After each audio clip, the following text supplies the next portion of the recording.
शांती. धन्यवाद. यानंतर व्यासपीठावरती उपस्थित आदरणीय फडणवीस साहेबांचा सन्मान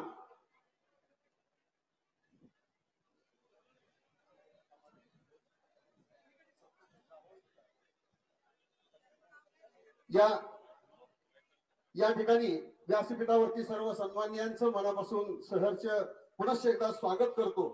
आणि भीमशक्ती संघटना महाराष्ट्र राज्य याचे अध्यक्ष माननीय विजय बनसोडे या ठिकाणी जाहीर पाठिंब्याचं पत्र या ठिकाणी देत आहेत. त्यांनी आदरणीय फडणवीस साहेबांच्याकडे आदरणीय निंबाळकर साहेबांना पाठिंब्याचं पत्र या ठिकाणी प्रदान करतायत. ते स्वीकारावं अशी मी विनंती करतो. भीमशक्ती संघटना महाराष्ट्र राज्य.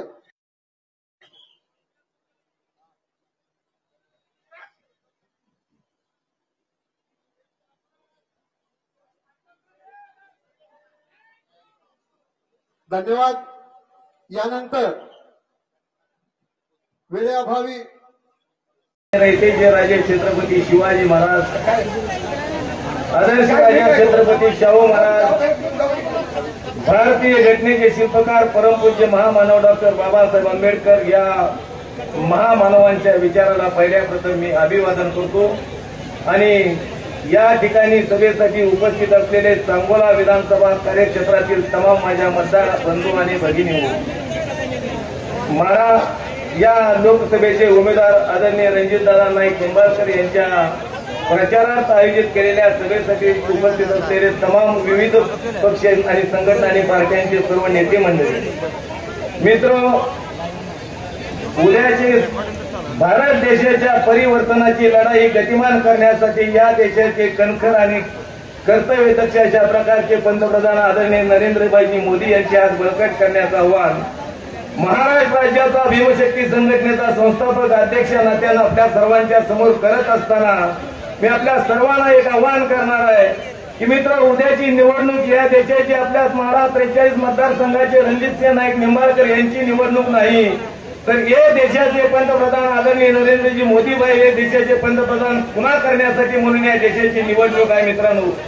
वास्तव पाहता या मतदारसंघामध्ये मत मागत असताना मी तमाम सांगोला विधानसभाच्या कार्यक्षेत्रातील तमाम माझ्या मतदार बांधवांना विनंती करणार आहे की खऱ्या अर्थानं सांगोला तालुक्यातल्या शेतकऱ्याच्या शेतीच्या पाण्याचा प्रश्न असेल, या तालुक्यातल्या जनतेच्या पिण्याचा पाण्याचा प्रश्न असेल, या तालुक्यातल्या बेरोजगारीचा प्रश्न असेल, हे प्रश्न खऱ्या अर्थानं कोणी मिटवला असतील तर मित्रांनो आपल्या सांगोला तालुक्याचे विद्यमान आमदार माननीय ॲडव्होकेट शहाजीबाबू पाटील यांनी या तालुक्याचे प्रश्न मिटवण्यामध्ये यशस्वी झाले. वास्तविक आता या तालुक्यामध्ये 1995 सालामध्ये 87 कोटी 17 लाख रुपयाची आशिया खंडातील सर्वात मोठी महत्वाकांक्षी पाणी पुरवठा योजना बापूंनी पहिल्या प्रथम मित्रांनो मंजूर करून आणली. ती योजना या तालुक्यातल्या पिण्याच्या पाण्याचा प्रश्न आपला कायमस्वरूपी निकाली काढला. म्हैसाळची योजना असेल, टेंबूची योजना असेल, निरेचं पाणी असेल किंवा स्वर्गीय बाळासाहेब ठाकरे उपसा सिंचन योजनेचं काम असेल, मित्रांनो हे काम बापूंच्या नेतृत्वाखाली बापू आमदार असताना दीपक आबांच्या सहकार्याने मित्रांनो दोघांनी खांद्याला खांदा लावून या सांगोला तालुक्याच्या शेतकरी असतील, शेतमजूर असतील, दलित समाज बांधव असतील सगळ्यांचा प्रश्न मिटवण्यासाठी मित्रांनो ही माणसं झटत राहिली. आज विरोधक प्रचार करतायत की या मतदारसंघामध्ये रणजितदादा निंबाळकर साहेबांनी काहीच केलं नाही. मित्रांनो, मला त्यांचा आव्हान मला द्यायचं आहे की वास्तव पाहता या देशाचे पंतप्रधान नरेंद्र मोदी साहेबांनी पीएम किसान योजनेच्या माध्यमातून या देशातल्या तमाम शेतकऱ्यांचे प्रश्न हाताळले असतील. या तालुक्यातल्या अनेक बेघर लोकांना बेघरांची योजना कार्यान्वित करून त्या ठिकाणी त्यांना घरकुलाचा लाभ मिळवून दिला असेल. ज्या ज्या वेळेला अतिवृष्टी पावसाची निर्माण झाली त्या त्या ठिकाणी शेतकऱ्यांना पावसाच्या अनुदानाचं वाटप करण्यात आलं. ज्या ज्या वेळेला दलितासारखे प्रश्न निर्माण झाले त्या त्या वेळेला शेतकऱ्याला दलिताचं पॅकेज निर्माण करून या देशातल्या तमाम शेतकऱ्यांना एक वेगळ्या प्रकारचा दिलासा देण्याचं काम मित्रांनो नरेंद्रजी मोदीबाईंनी केलं. आणि हेच विचार या महाराष्ट्रामध्ये मित्रांनो केंद्र सरकार आणि राज्य सरकार हे राबवत असताना या महाराष्ट्रामध्ये अनेक अशा प्रकारच्या विकासाच्या योजना आपल्या विधानसभा मतदारसंघाच्या कार्यक्षेत्रात झालेल्या आहेत. आज पाहतो आपण बघेल तिकडे मित्रांनो विकासाची कामं सुरू आहेत. खऱ्या अर्थाने या देशामध्ये राष्ट्रीय महामार्ग कसे होते, आजची परिस्थिती राष्ट्रीय महामार्गाची कशी आहे, जिकडे जाईल तिकडे रस्त्याचं सुसायचे अशा प्रकारच्या चांगल्या पद्धतीची रस्त्याची कामं झालेली आहेत. जिकडे बघेल तिथं रेल्वेचे प्रोजेक्ट चांगल्या पद्धतीने मार्गी लागलेले आहेत. आणि केंद्रातून येणारा विकासाचा निधी, राज्याच्या माध्यमातून राबवला जाणारा निधी या देशामधल्या तमाम शोषित, पीडित, अल्पसंख्याक आणि मागासवर्गीय यांच्या सर्वसामान्यांच्या पर्यंत पोहोचवण्याचं काम मित्रांनो केंद्र सरकार आणि राज्य सरकारच्या माध्यमातून होते. या सांगोला तालुक्यामध्ये बघायचं तर मित्रांनो शहाजी बापूंचा आज आपण बघतोय की जवळजवळ 4 ते 4.25 वर्षाचा आमदारकीचा कालावधी आपण पाहतोय. पण या 4.25 वर्षाच्या आमदारकीच्या कालखंडामध्ये बापूचं 2 वर्ष कोरोनात गेलं आणि उर्वरित राहिलेल्या कालावधीमध्ये बापूला ज्यावेळेस काम करायचं होतं त्यावेळेस या तालुक्यातल्या मित्रांनो अनेक विकासाचे प्रश्न डोळ्यासमोर बापूने ठेवले.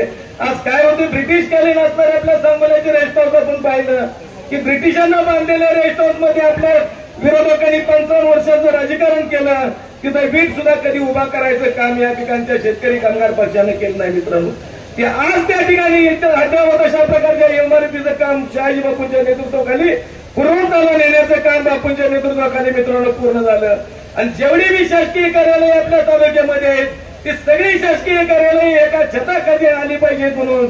आणि या तालुक्यामध्ये येणाऱ्या प्रत्येक ग्रामीण भागातला कार्यकर्ता, प्रत्येक ग्रामीण भागातला शेतकरी, प्रत्येक ग्रामीण भागातील माझी महिला एकाच कार्यालयात आल्यानंतर त्याचे प्रश्न निपटून त्याला कसा पद्धतशीर अशा प्रकारची व्यवस्था मित्रांनो ग्रामीण रुग्णालयाच्या पाठीमागे त्या ठिकाणी अद्यावत अशा प्रकारे इमारतीचं काम या ठिकाणी सुरू आहे. या सांगोला शहरामध्ये बायपासचा रस्ता पाहिला तर आपण बायपास कशा पद्धतीने होता, आज त्या बायपासच्या रस्त्याचं काम मित्रांनो पूर्णत्वाकडे गेलं.